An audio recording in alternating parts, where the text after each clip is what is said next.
Voilà pour ces débats et ce vote dans l'hémicycle sur cette proposition de loi visant à permettre la célébration de mariages dans les annexes des mairies. Le but de ce texte était de remédier à une petite anomalie du Code civil qui ne prenait pas en compte ces mariages dans les annexes des mairies alors que cette pratique est déjà largement répandue. On reste en séance pour une autre proposition de loi socialiste, toujours sur la famille mais dans un registre beaucoup plus grave. Elle vise à permettre des congés exceptionnels pour les salariés en cas de décès d'un proche, un parent, un enfant. Une proposition de loi qui a déjà été adoptée en première lecture à l'Assemblée nationale en 2011. Elle arrive aujourd'hui en séance. Je vous propose de découvrir tout de suite les débats et le vote. Bien. Monsieur le ministre, mes chers collègues, l'ordre du jour appelle la discussion de la proposition de loi adoptée par l'Assemblée nationale tendant à allonger les congés exceptionnels accordés aux salariés lors du décès d'un enfant ou d'un conjoint. Dans la discussion générale, la parole est à Monsieur François Rebsamen, ministre du Travail, de l'Emploi, de la Formation professionnelle et du dialogue social. Vous avez la parole, Monsieur le ministre.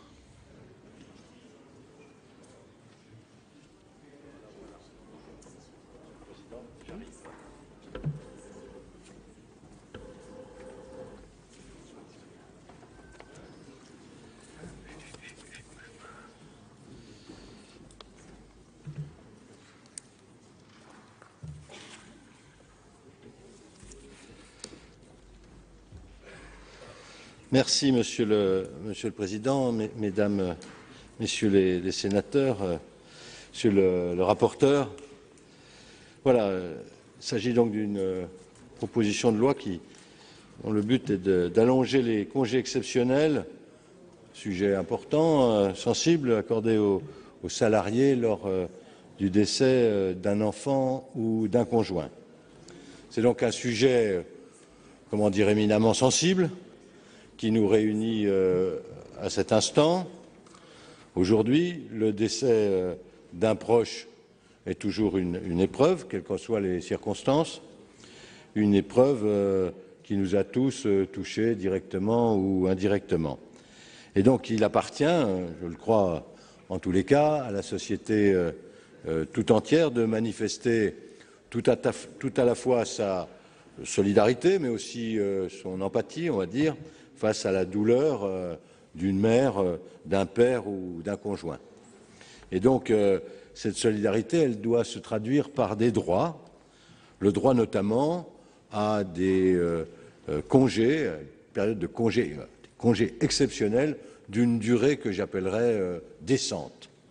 Et donc, aujourd'hui, la durée légale des congés pour décès, qui est fixée par le Code du travail, varie en fonction du lien de parenté. Il s'agit donc de 2 jours de congé pour le décès d'un enfant, 2 jours pour le décès d'un conjoint ou du partenaire lié par un pacte civil de solidarité, et 1 jour pour le décès d'un père, d'une mère, d'un beau-père ou d'une belle-mère, d'un frère ou d'une sœur.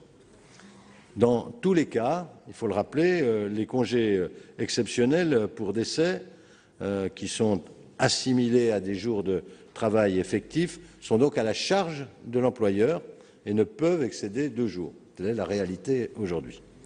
2 jours, beaucoup d'entre vous ont pensé que c'était insuffisant, vous en conviendrez tous. C'est insuffisant si l'on compare le nombre de jours accordés pour un décès au nombre de jours accordés pour des heureux événements qui sont bien souvent, eux, prévisibles. 4 jours pour un mariage, 3 jours pour une naissance ou pour l'arrivée d'un enfant adopté, 1 jour pour le mariage d'un enfant. Et j'avoue que cette différence semble difficilement compréhensible et difficilement justifiable, et en annulant cette différence, la proposition de loi dont vous allez débattre répond, je le crois, à un impératif de cohérence. C'est insuffisant aussi au vu des démarches beaucoup plus compliquées, difficiles, à accomplir en cas de décès dans une situation souvent de choc et de détresse. Au-delà de l'organisation des obsèques, les formalités administratives sont nombreuses et complexes. Et dans ces circonstances, il faut bien reconnaître qu'elles constituent incontestablement un poids particulier. Et donc il faut faire face aux bouleversements qui peuvent toucher toute la cellule familiale, organiser par exemple le retour à l'école des frères et des sœurs. Il faut du temps, tout simplement. En accordant aux salariés plus de temps, la proposition de loi répond donc à un impératif d'humanité et de solidarité. Pour remédier à cette insuffisance, certaines conventions collectives prévoient des jours de congé exceptionnels supplémentaires. Il s'agit de branches professionnelles, bien sûr. C'est le cas, par exemple, dans les branches de la métallurgie ou du bâtiment, ou encore dans les transports routiers. Des accords conclus dans les entreprises peuvent également le prévoir, mais peuvent le prévoir. Il ne s'agit là que d'une faculté. Et donc, en raison ou en fonction plus exactement de la taille, de la nature de l'entreprise qui les emploie, tous les salariés ne sont donc pas égaux et n'en bénéficient donc pas de la même manière. Ils sont alors contraints d'utiliser leur quota de congés annuels pour prolonger cette période autant que nécessaire. Et s'ils ne parviennent pas à un compromis, soit avec leurs employeurs ou avec leurs collègues, les arrêts de maladie, dont ce n'est pas l'objet, deviennent un recours. De tels expédients ne sont satisfaisants pour personne. En fixant une durée décente aux congés exceptionnels accordés à tous les salariés, cette proposition de loi répond donc à un impératif d'égalité. Cohérence, solidarité, égalité, autant de valeurs qu'il nous appartient de porter ensemble en partageant le constat de cette insuffisance du droit et en y remédiant. Il n'est bien sûr pas question de quantifier la douleur. Nous en serions bien incapables. C'est impossible. Il s'agit simplement de donner un peu plus de temps à ceux qui sont touchés par le drame ou par le drame que représente bien évidemment la perte d'un enfant ou d'un conjoint. L'octroi de ces jours de congés supplémentaires n'atténuera en aucune façon la douleur des familles. Ce n'est ni le rôle, ni votre pouvoir, ni le pouvoir du législateur. Mais cela permettra cependant d'alléger les contraintes matérielles qui pèsent à cet instant sur ce moment particulièrement difficile. Je me réjouis donc que le groupe socialiste ait souhaité inscrire ce texte qui avait été déposé en 2011 par ce groupe à l'Assemblée nationale, alors dans l'opposition, à l'ordre du jour du Sénat. Les auditions qui avaient été menées par la Commission des affaires sociales de l'Assemblée avaient mis en lumière, puisqu'il s'agit de modifier, même si la modification n'est pas essentielle, elle est substantielle, mais de modifier le Code du travail. Et donc, elle avait mis en lumière l'unanimité des représentants syndicaux et associatifs sur cette question. La même unanimité, je le rappelle, avait régné d'ailleurs sur les bancs de l'Assemblée lors du vote le 17 novembre 2011. Le gouvernement de l'époque, qui appartenait à une autre majorité que la mienne, et mon prédécesseur, Xavier Bertrand, en l'occurrence, avait d'ailleurs émis lui-même un avis favorable. Cette proposition porte donc en elle le sceau du compromis que les parlementaires, en tous les cas je le sais, arrivent parfois à trouver sur certains sujets éthiques ou sur certains sujets particulièrement graves. Il est temps de la transposer, si vous en êtes d'accord. Je voudrais simplement attirer votre attention sur deux points particuliers. La première, c'est la simplicité nécessaire. La simplicité nécessaire dans ce qui figure aujourd'hui dans la proposition de loi. Simplicité car toute autre démarche serait, je le crois, difficilement explicable, et ce qui est difficilement explicable est encore plus difficilement applicable. Donc il faut rester sur, je crois, un principe de simplicité, et puis, je le crois aussi, ne pas, mais je m'exprime là en tant que ministre sur ce sujet, si vous souhaitez, mesdames, messieurs les sénateurs, sénatrices et sénateurs, si vous souhaitez que cela entre dans les faits, il faut à ce moment-là voter conforme à ce texte, car le calendrier qui s'impose à nous tous, eh bien, fera que nous repousserions ainsi de plusieurs mois, voire de plusieurs années, une mesure qui, je crois, avait rassemblé tout le monde à l'époque, et je ne vois pas pourquoi elle ne rassemblerait pas tout le monde aujourd'hui. Face au drame, je vais le dire comme cela, il y a, je le crois, ni droite, ni gauche, ni centre. Et donc, le gouvernement de l'époque qui était favorable en 2011, vous l'aurez compris, il l'est encore, même si ce n'est pas le même gouvernement, en 2015. Je vous remercie. Merci, Monsieur le Ministre. La parole est à Monsieur Jérôme Durain, rapporteur de la Commission des Affaires sociales.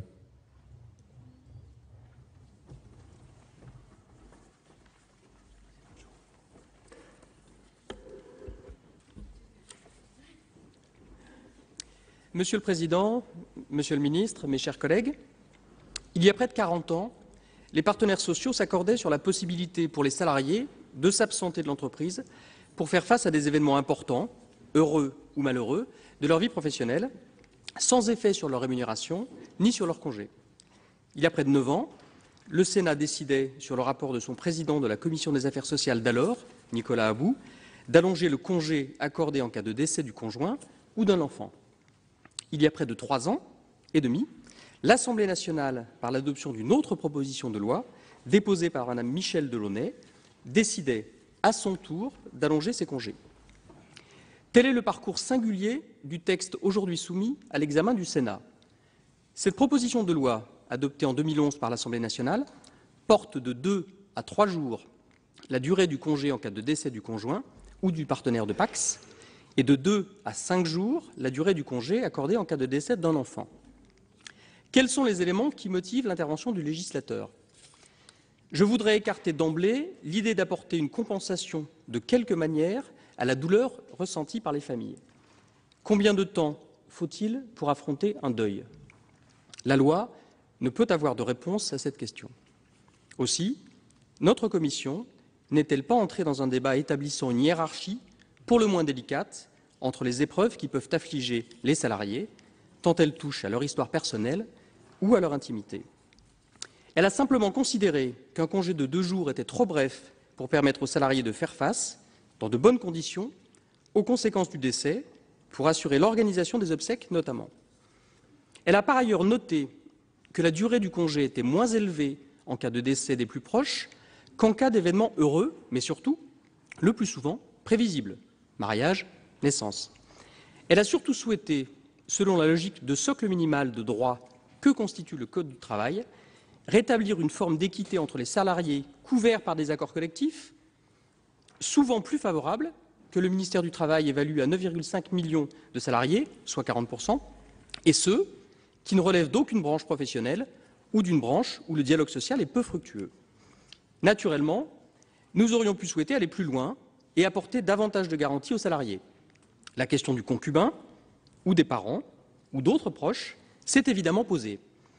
Au cours de notre réunion de commission de ce matin, un débat s'est instauré, partageant nos collègues entre ceux qui étaient désireux d'assurer rapidement des garanties plus fortes aux salariés et ceux qui souhaitaient les élargir à l'occasion de l'examen de ce texte, quitte à en reporter la mise en œuvre.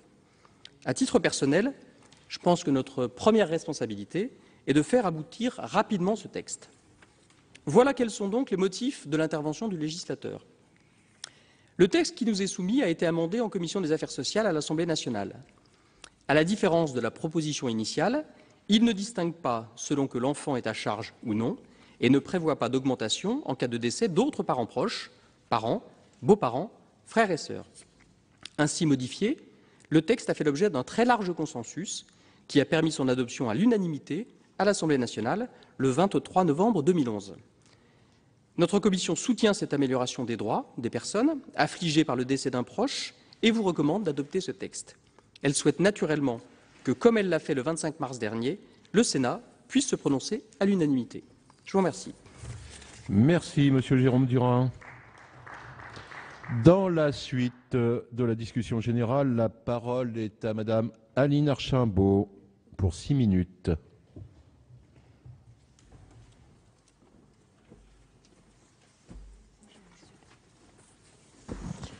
Monsieur le Président, Monsieur le Ministre, Monsieur le rapporteur, Monsieur le Président de la Commission des affaires sociales, chers collègues, nous discutons donc aujourd'hui d'une proposition de loi qui vise à étendre à 3 jours le congé alloué à un salarié en cas de décès d'un conjoint ou partenaire de PACS et à 5 jours en cas de décès d'un enfant. Adoptée par les députés en novembre 2011, elle n'est débattue au Sénat que 3 ans et demi après, aujourd'hui, malgré son caractère consensuel, Monsieur le ministre vient de le rappeler. Enfin, nous pouvons discuter de ce qui peut paraître être, à tort, un détail technique, mais qui, pour toutes les familles confrontées au décès d'un proche qui traverse une période de grande détresse, est d'une grande importance. La loi prévoit déjà la possibilité pour un salarié de prendre 2 jours de congé pour événement familial en cas de décès d'un enfant, d'un conjoint ou partenaire de PACS. C'est tout simplement un principe d'humanité, de solidarité nationale qui s'impose. Mais au regard de la gravité de ces situations, on comprend bien que 2 jours sont toutefois trop peu pour les personnes touchées par ces deuils qui ont besoin de prendre le temps nécessaire afin de gérer émotionnellement et de façon pratique la perte d'un proche. Les chiffres sont là pour le confirmer. La Direction générale du travail estime en effet que 9,5 millions de salariés prennent des congés pour événements familiaux d'une durée supérieure à celle prévue par le Code du travail. Cela conduit donc, dans les faits, à chercher des expédients, à faire comme on peut, à prendre par exemple des congés classiques pour ceux qui en disposent et qui peuvent en poser, ou des jours de congé maladie. Et donc, il y a dans la réalité une exigence d'égalité. Nous devons promouvoir cette égalité. C'est ce que fait cette proposition de loi qui permet d'être plus proche de la réalité des situations des salariés, qui permettra en plus de rendre plus homogènes les droits à congé pour les événements de la vie. En l'état actuel des textes, en effet, un événement heureux, comme le mariage ou le PACS, par exemple, ouvre droit à 4 jours de congé, alors que les événements dramatiques, comme le décès d'un enfant ou conjoint, ne permettent aux salariés concernés de n'en prendre que la moitié. Alors même si dans l'absolu, la entre guillemets, hiérarchisation des liens de parenté qui donne droit à plus ou moins de jours peut poser question, et même si certains amendements effectivement ont été déposés ce matin, après discussion dans notre groupe, il nous paraît évident de soutenir ce projet de loi et de le voter sans amendement, tout simplement pour qu'il puisse maintenant rapidement être mis en application, parce qu'en effet, seul le vote conforme peut permettre qu'enfin un projet qui a maintenant été déposé il y a plus de 3 ans et demi puisse être mis en application. Nous pensons que devant cette réalité du deuil, de la souffrance, des drames humains qui sont évoqués là, il est possible dans cet hémicycle de trouver un consensus, et nous proposons donc que tous les collègues de l'ensemble des groupes, quels que soient les groupes auxquels nous appartenons, puissent se rassembler sur un sujet qui relève tout simplement d'une question d'humanité. Je vous remercie. Merci, Madame Archimbaud. Dans la suite de la discussion, la parole est à Monsieur Dominique Vatrin pour 6 minutes également.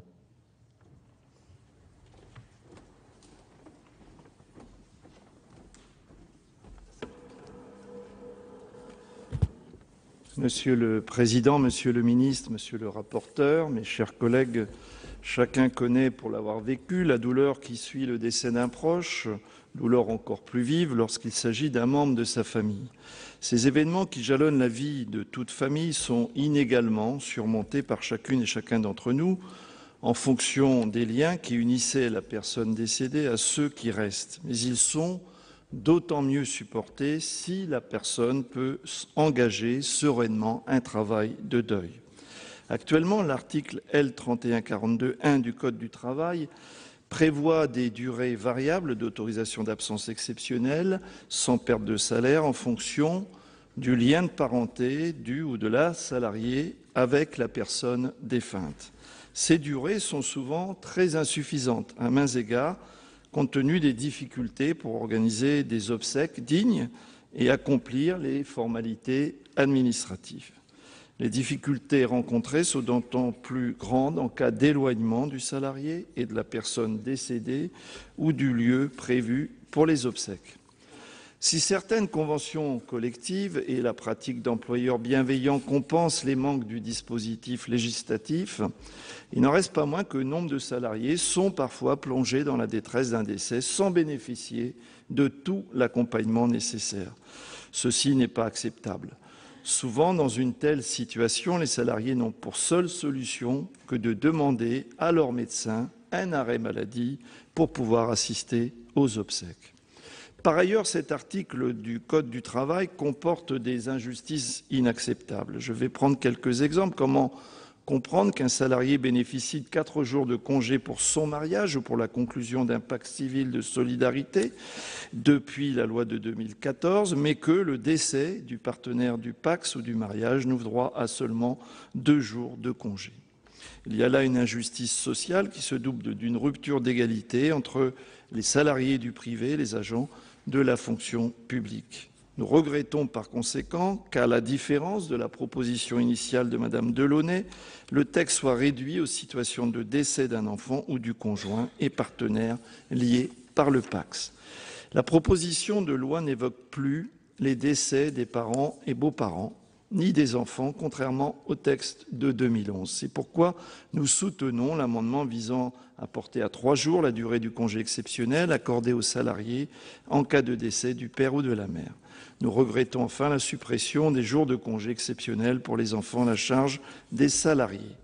Conscient au final que ce texte manque d'ambition, il n'en reste pas moins que ces dispositions du texte constituent des avancées non négligeables, humaines, dont l'adoption n'a que trop tardé, il est vrai. Pour cette raison, le groupe CRC votera favorablement cette proposition de loi. Merci, Monsieur Dominique Vatrin. La parole est à Monsieur Richard Barbier. Gilbert Barbier, pardon. Excusez-moi, mon cher collègue. Pour 6 minutes.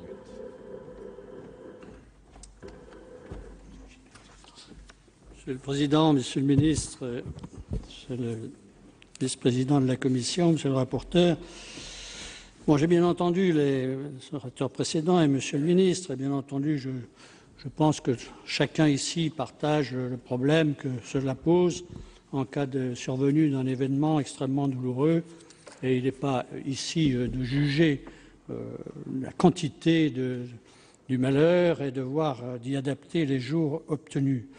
Aussi, je partage totalement l'objectif de la proposition de loi de Mme Delaunay qui a été présentée et qui a été, comme ça dit, profondément modifiée, ce que je regrette personnellement, mais qui vise donc, ce qu'il en reste, d'augmenter la durée des congés en cas de décès d'un enfant ou d'un conjoint. Les 2 jours prévus par le Code du travail sont effectivement bien insuffisants au regard des démarches qu'il faut entreprendre et moralement inadaptés. Comme elle l'avait rappelé à l'Assemblée nationale, je rappelle, en 2011, cette situation contraint les salariés à utiliser les quotas de congés annuels lorsqu'ils ne réussissent pas à s'entendre avec leur employeur ou avec leurs collègues. Et ça peut conduire à solliciter un arrêt de travail. En général, c'est ce qui se passe, ce qui n'est pas non plus satisfaisant, Monsieur le Ministre. C'est pour laquelle de nombreuses conventions collectives ont été mises en place avec un régime plus généreux. Mais tous les salariés ne sont pas concernés par ces conventions. Il me paraît donc légitime d'améliorer ce régime et, bien entendu, le texte qui nous est proposé va dans ce sens. Cependant, le texte tel qu'il a été adopté par l'Assemblée nationale, je rappelle en novembre 2011, était le fruit d'un consensus, mais la proposition initiale prévoyait d'aller beaucoup plus loin, puisqu'elle traitait de l'ensemble des congés par décès. On a évoqué ce problème, à mon avis, n'est pas tout à fait satisfaisant au regard de l'évolution de la sociologie. En effet, tout d'abord, moi je déplore que ce texte ne fasse pas preuve de la même indulgence pour le décès d'un père ou d'une mère. Actuellement, le congé est d'1 jour.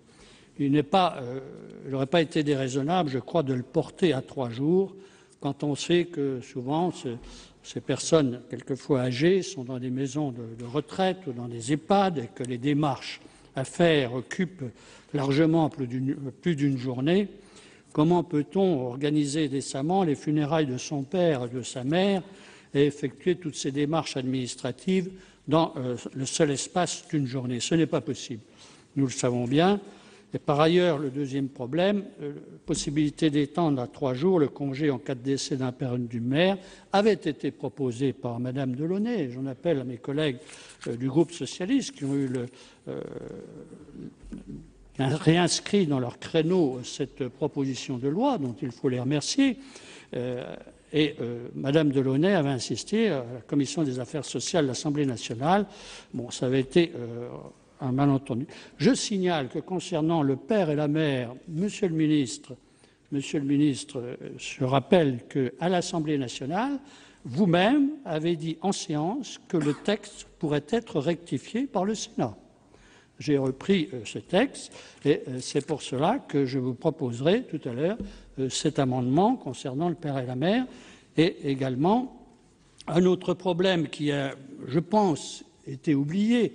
Alors, est-ce qu'on est là pour faire des lois à la va-vite ou est-ce qu'on est là pour résoudre des problèmes de société, sachant que pour bien travailler, je suis bien d'accord avec vous, il faut savoir quand même que cette première adoption date de novembre 2011 et que depuis 1er octobre 2011, notre Assemblée aurait pu se saisir, puisque c'était quand même la majorité présidentielle actuelle qui était ici et qui aurait pu inscrire plus rapidement cette proposition de loi, puisque vous aviez une partie de la maîtrise de l'ordre du jour, même si le gouvernement intervient. Mais toujours est-il que je pense qu'on va éliminer de cette proposition de loi les concubins. Les concubins ne sont pas conclus dans cette affaire, sont exclus, ce qui aujourd'hui, alors comme je l'ai dit ce matin en commission, je ne suis pas ici pour faire l'apologie du concubinage, qu'il soit notoire ou pas, mais toujours est-il que je pense qu'aujourd'hui c'est un mode de vie de couple qui utilise cette formule, c'est le mariage, le pacte, certes, mais le concubinage est quelque chose qui existe chez beaucoup de personnes. Et bien entendu, je pense que si on veut avoir une loi qui soit complète, eh bien, je pense qu'il faut revenir là-dessus. Je signale, d'autre part, que quand on parle d'aller vite, que notre Assemblée, sur la proposition du groupe Union centriste de l'époque, étendait le bénéfice du congé au cas du décès du concubin. Et à l'époque, c'était Nicolas About qui était président de la Commission des affaires sociales.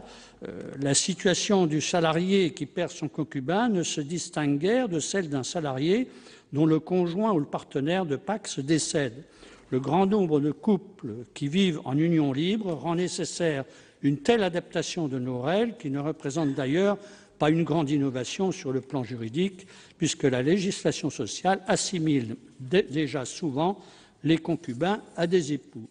Donc je pense que, bien entendu, je comprends l'argument qui me paraît quand même un peu fallacieux, dans la mesure où cette proposition de loi, 2006, la première proposition de loi, reprise par Madame Delaunay, c'est tout à son mérite en 2005, et qui traîne depuis 4 ans. Alors moi, je voudrais bien que ça aille plus vite, mais est-ce qu'on est là pour faire des lois qui ne règlent pas tous les problèmes de société, mais au contraire de légiférer d'une manière satisfaisante? Donc voilà, mes chers collègues, ce n'est pas pour faire barrage à l'action qui est menée, Monsieur le ministre, Et je rappelle que concernant le père et la mère, je pense que vous vous êtes exprimé et à l'Assemblée nationale, vous aviez dit que le Sénat pouvait revenir sur cette affaire puisqu'il y a eu un espèce de malentendu dans la discussion. On a mal compris ce qu'étaient le père et la mère à l'époque. Je ne sais pas, ça paraît un peu compliqué. Mais toujours est-il que je souhaiterais que les deux amendements que j'ai présentés, dont l'un a été accepté par la Commission et l'autre refusé, dans un petit peu un brouhaha, puisse revenir là-dessus. Et puis peut-être qu'on pourra utiliser des procédures assez rapides et puis que l'Assemblée nationale, à ce moment-là, pourrait peut-être faire un conforme, ce qui permettrait de mettre rapidement en place cette proposition de loi fort intéressante. Merci. Merci, Monsieur Barbier. La parole est à Madame Françoise Gatel pour 8 minutes.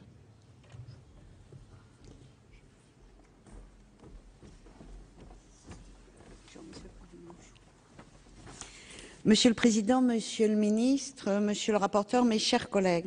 Monsieur le Ministre, nous évoquons cet après-midi un sujet qui touche à la part la plus intime de nos vies personnelles.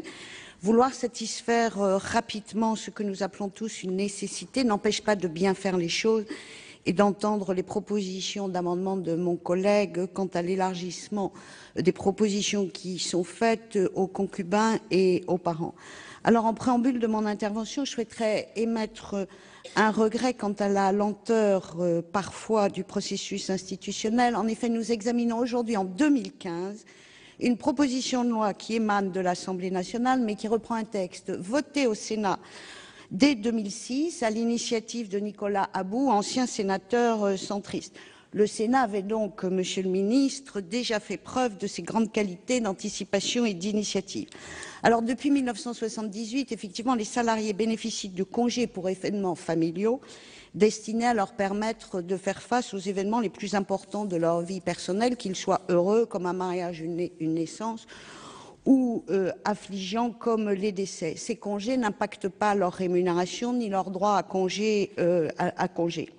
Ces périodes permettent aux salariés de faire face à l'urgence et leur permettent de gérer un événement de vie personnelle, à la fois sur le plan matériel et administratif, mais aussi sur un plan émotionnel et psychologique. La durée du congé varie ainsi en fonction de l'événement. Pour un mariage, le droit du travail octroie 4 jours, tandis que pour le décès d'un conjoint ou d'un enfant, il n'octroie que 2 jours. On ne peut effectivement que s'interroger sur une telle répartition. Pourquoi prévoir plus de jours de congé exceptionnels pour un événement heureux, prévu de longue date, et seulement 2 jours pour un événement dramatique et violent, par définition non anticipable? 2 jours sont-ils suffisants lorsque vous devez gérer les obsèques et les nombreuses formalités administratives? 2 jours sont-ils suffisants quand vous subissez une épreuve personnelle qui vous ébranle fortement et bouleverse votre vie? D'un point de vue psychologique et émotionnel, est-on en capacité de reprendre le travail 2 jours après un événement à ce point douloureux? La réponse est claire et sans appel, je crois, Monsieur le Ministre, c'est non. Il est vrai que souvent, un arrangement est trouvé avec l'entreprise qui fait preuve de solidarité envers le salarié éprouvé, mais parfois le dialogue se révèle difficile avec l'employeur, obligeant le salarié à solliciter un arrêt maladie auprès d'un médecin. Ces démarches ne peuvent que rajouter des tensions à des personnes violemment éprouvées. Certes, on pourrait, en période de lourde crise économique, s'interroger sur l'instauration de charges supplémentaires pour les entreprises.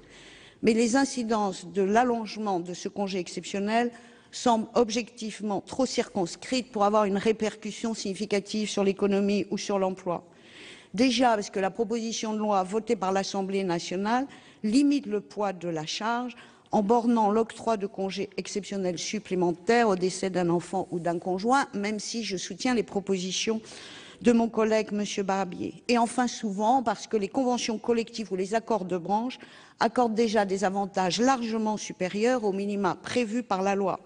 Effectivement, aujourd'hui en France, 9,5 millions de salariés bénéficieraient d'application de conventions collectives beaucoup plus généreuses. Le texte que nous examinons permettra donc d'harmoniser les dispositions existantes pour chaque salarié devant affronter un tel drame familial.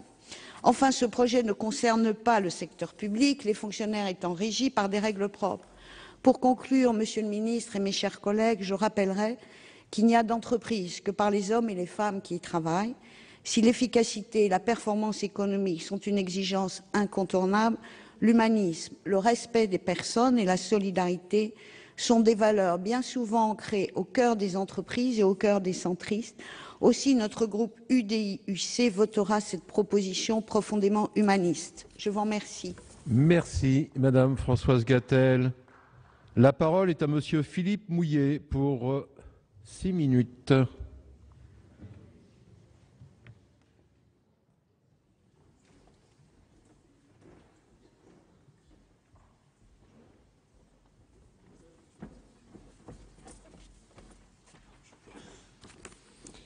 Monsieur le Président, Monsieur le Ministre, mes chers collègues, alors je tiens tout d'abord, en préliminaire, à féliciter le rapporteur, Jérôme Durain, pour son travail et pour s'être engagé en faveur de cette proposition de loi.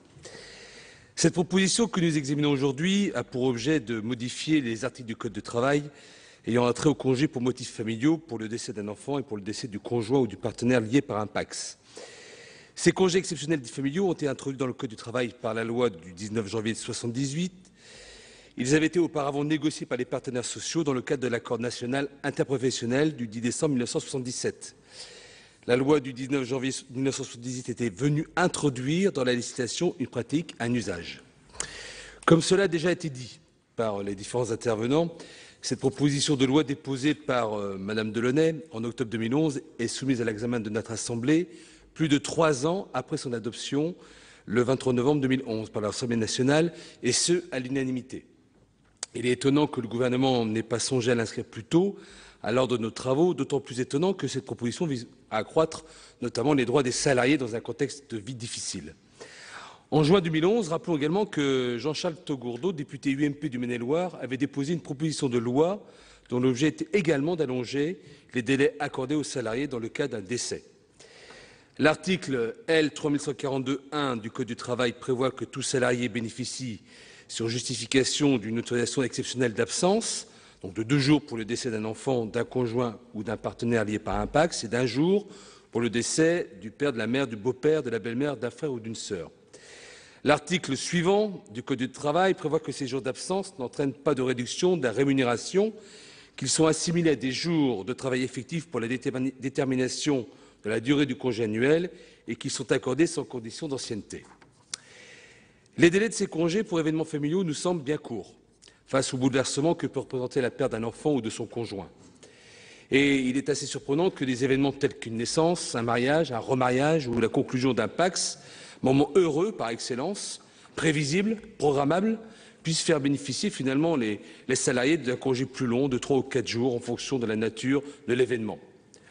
Alors que la perte d'un enfant, événement imprévisible, car contraire à l'ordre naturel des choses, représente une douleur incommensurable, où la disparition soudaine d'un conjoint ne donne lieu qu'à 2 jours de congé exceptionnel. Ces 2 jours paraissent dérisoires pour ne serait-ce préparer les funérailles, procéder aux formalités administratives, aux démarches diverses et variées, avant de réaliser la perte de l'être cher et que ne vienne le temps du deuil. Les salariés peuvent trouver auprès de leur employeur ou leurs collègues de la compréhension, de la compassion et peuvent prolonger ces 2 jours, soit en prenant sur leur jour de congé, soit en bénéficiant d'un arrêt maladie.